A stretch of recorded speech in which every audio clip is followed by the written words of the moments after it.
Do sock toes give you trouble? Here's a detailed look at grafting them. Our yarn tail from the main sock knitting is threaded into a yarn needle. The last stitch that was made is this one. So we'll come up across from underneath.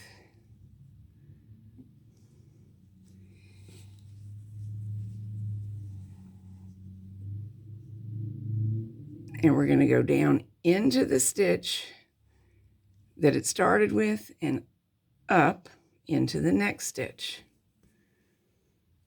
Cross over, go down into the same stitch we stitched into the first time and up through the next stitch. What we are attempting to do here is emulate a row of naturally knitted stitches. When I tug, I can see where I came last time, so I know where to go down, same one as last time, and up into the next one. This is not my first or only video on Kitchener stitching. But time passes and my way of explaining it, I hope, has gotten smoother and my equipment has improved. So I thought it might be time to do another one. If you've heard the term grafting, Kitchener stitch is the same as grafting. I'm using waste yarn to hold my stitches, which is the method that I prefer. And for machine knitted items, it's so easy to do a row of waste yarn that I recommend it. It holds all your stitches safely and puts them under very little stress. And we always go down into the stitch we previously came up through last time. That's the one, and up through an additional stitch.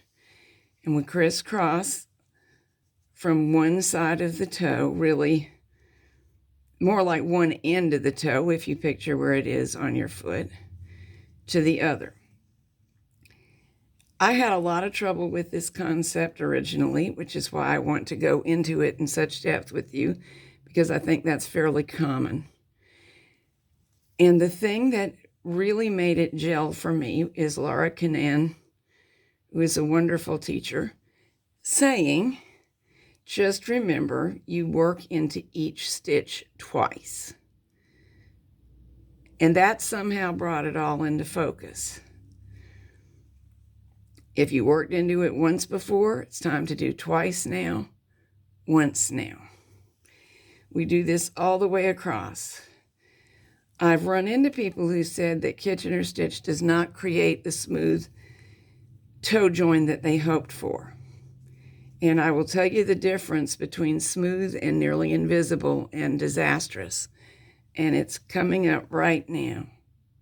That's it. How snug do you pull the yarn? You're trying to emulate the exact amount of yarn that would have been used if the machine knitted this row. And there is no way to learn it except by feel.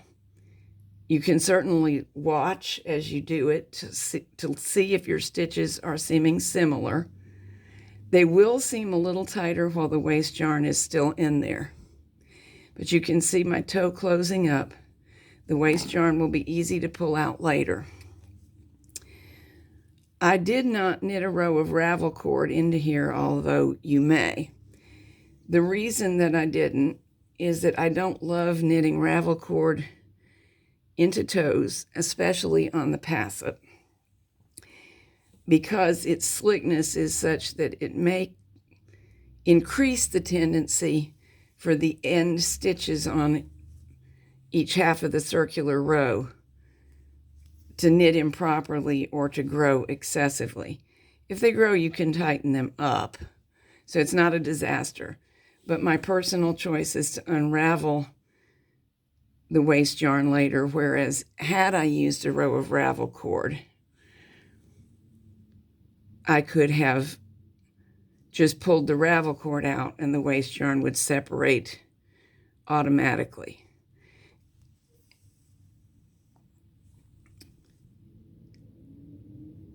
We work all the way across in this manner. Down, up, gently pull, down, up, gently pull.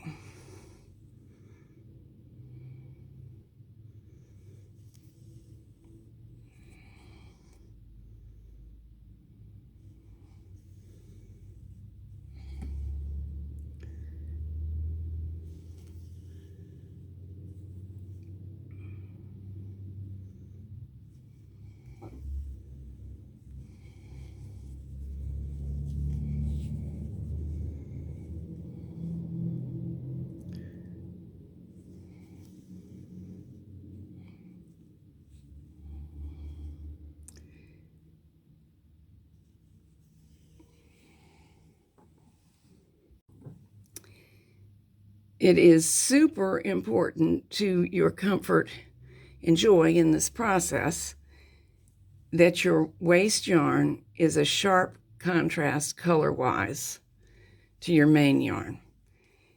Suppose I had used this yarn for waste yarn. Well, it matches some of the stitches. Oops, I do need to point the needle in the right direction, I guess. My cuff yarn matches some of the stitches in the self-patterning yarn. It would have made it much more confusing. So since there is no violet, I will call this, in my main yarn, and it's not the difference between two colors of purple, it's the difference between colors that do and don't exist, it's very easy for me to tell which is the last row of main yarn stitches, which is what I should be working into. The final still live stitches. By live, I mean if we let them go, they would run because they're not bound off. And that's where I should be working into, the final row of live main yarn stitches. Not the first row of waste yarn, which would do no good whatsoever. Kitchener stitching, you may have also heard called grafting. It was actually named for the man who invented it. The purpose of the invention was to create the smoothest possible toe line. He was a commanding officer in the Army, and his men, I think, knitted and repaired their own socks. And his concern was that blisters for a soldier they can become life-threatening. They break open, you can't take care of them, they get infected. And he, at least according to the tales I have read, came up with this method of finishing a sock so that there was no bumpiness at the toe. For a lot of purposes, if you don't want a Kitchener, a seamed sock is really okay. But Kitchener stitching or grafting, as we are doing, is really the go-to method if the person will be on their feet a good long time. Also, certainly for diabetics who are much more prone to getting both sores and infection, and it's a big deal.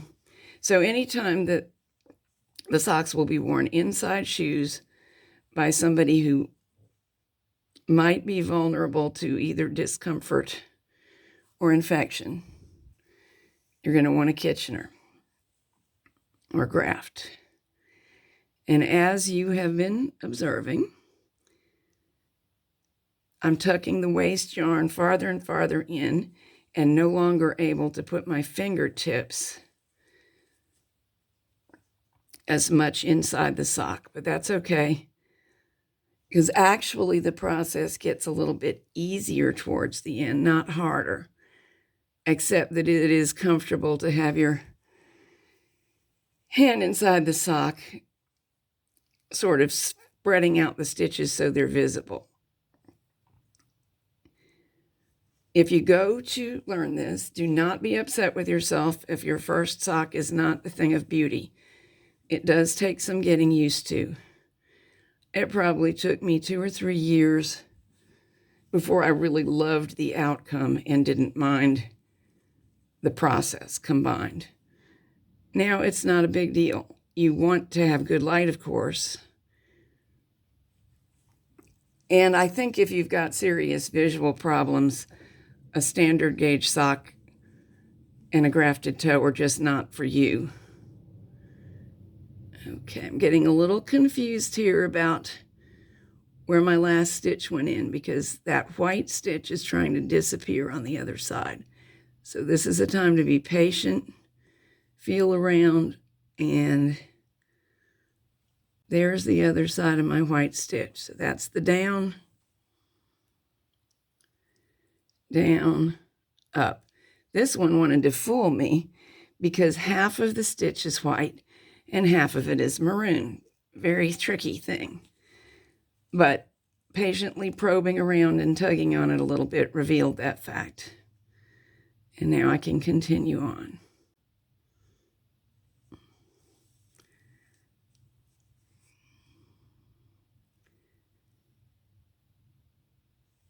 At this point, the seamed area pretty much wants to lay down on itself, and my job is no longer holding it together. It's pulling it apart enough for me to see that I am selecting the correct stitches.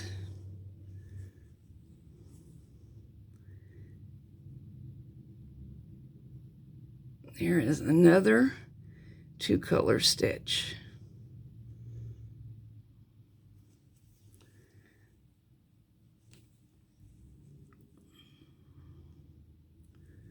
Fish around, down, up.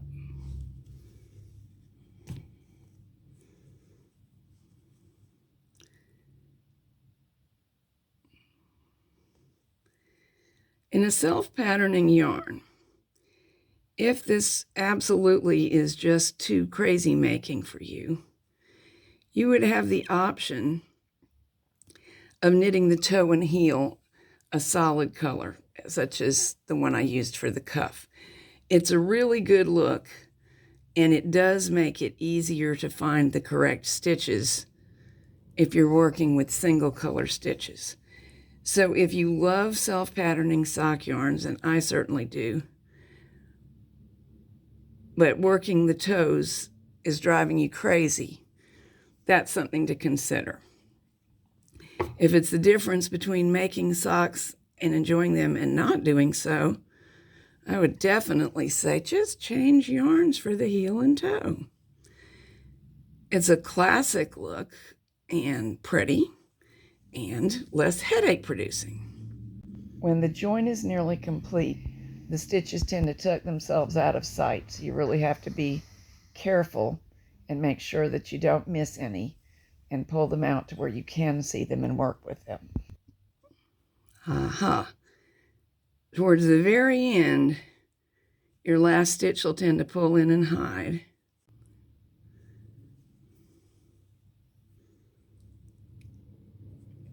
Now, of course, we don't really want a knot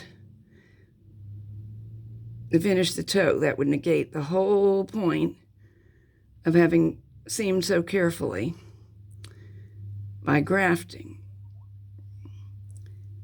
So what I do, I've got all the stitches done, but I'll go in and out through the last 2